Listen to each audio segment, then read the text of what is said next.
You don't trust anyone. You just don't say it like that. You call it independence. You call it high standards. You call it, I've learned to rely on myself. But let someone try to help you. Watch how fast you shut it down. They reach, you retract. They offer, you deflect. They say, you don't have to do this alone. And something in you tightens. Not because you're strong, because you don't believe it will hold. You don't believe someone else will follow through. You don't believe someone else will carry weight without dropping it. So you carry everything yourself. And then you tell yourself that's just who you are. It's not. It's who you became. You don't trust anyone. You don't say it like that, but that's what it is. You'll let people participate. You'll let them feel involved. But when it comes to real weight, you carry it yourself. You check behind them. You anticipate what they might forget. You plan for failure before it happens. And you call that being responsible. But it's not responsibility. It's control. Because somewhere in your history, someone dropped the ball. Someone didn't show up. Someone said they would and didn't. And your nervous system logged it. So now when someone says, I've got it, your body doesn't relax. It braces. You don't believe it will hold. You believe you will have to clean it up later. So you never fully release. And then you wonder why you're exhausted. You're not exhausted because you're capable. You're exhausted because you never stop scanning for collapse. You think that depending on someone makes you small. You think asking for help lowers your value. You think needing reassurance is immature. So you don't need, you don't ask, you don't lean. You perform capabilities so well that people stop questioning it. You handle your own problems. You self-soothe. You figure it out. But here's what's underneath that. When you were vulnerable before, it wasn't protected.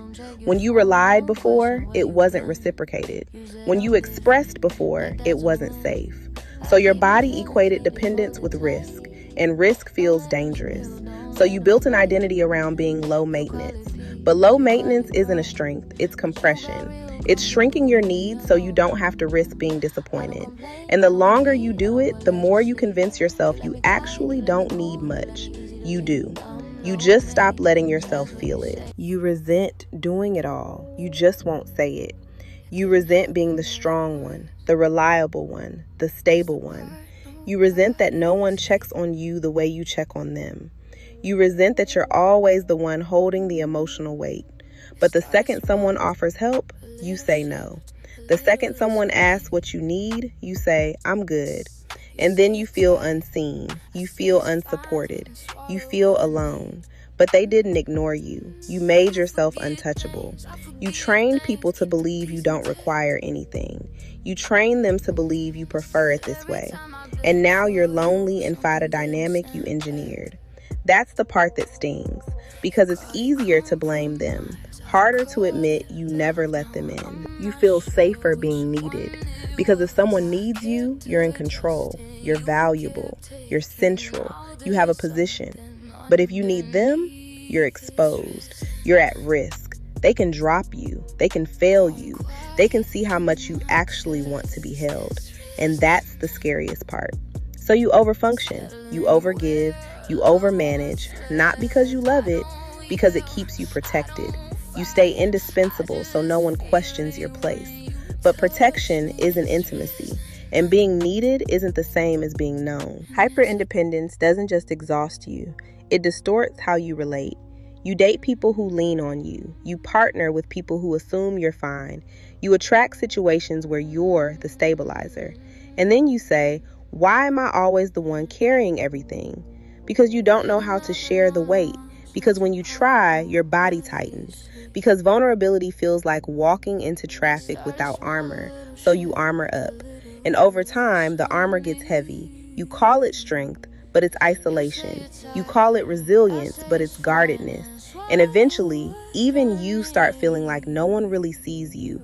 Not because they don't want to, because you never show the unarmored version. Healing, this isn't about becoming dependent. It's about tolerating support. It's about letting someone carry something small and not snatching it back. It's about asking clearly and sitting in the discomfort that follows. Because your body will panic. It will say this isn't safe. But that's old data. That's not always the current reality. You don't dismantle hyper-independence by proving you can do it all. You dismantle it by risking connection, by allowing someone to show up, by letting yourself need without shaming it. That's the real edge. That's the real strength. Here's the question you avoid. If you're not the strong one, who are you? If you're not the reliable one, who are you? If you're not the one who can handle everything alone, who are you? Because hyper-independence didn't just become a coping mechanism. It became your identity. It's how people describe you. It's how you describe yourself. Capable, solid, doesn't need much, never complains. You built self-worth around being unbreakable. So of course you defend it. Of course you protect it. If you let someone carry something, if you let someone see you uncertain, if you let someone witness your need, you're not just risking disappointment. You're risking identity collapse. And that's the real fear. Not that someone won't show up, but that if they do, you won't know who you are without the armor. Because for years, your value was tied to endurance, to self-sufficiency, to be the one who doesn't fall apart. So here's the uncomfortable truth. You're not hyper-independent because you're strong. You're hyper-independent because you had to be. And you're allowed to update that now, but only if you're willing to stop worshiping the version of you that survived everything alone. Before you click off, sit with this. If no one ever failed you, if no one ever dropped the weight, if no one ever made it unsafe to rely, would you still be this independent? Or is this the version of you that formed around disappointment? You call it strength. You call it standards. You call it self-sufficiency. But what if it's protection?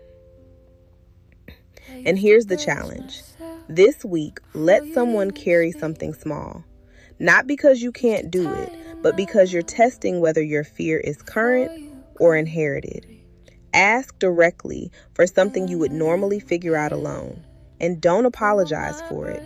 Notice what happens in your body. That's where the real work is. If this video pulls your card, like the video, subscribe, turn on your notifications, and comment one word, armor. Because if you're willing to admit you're wearing it, you're already closer to taking it off. I'll see you in the next one.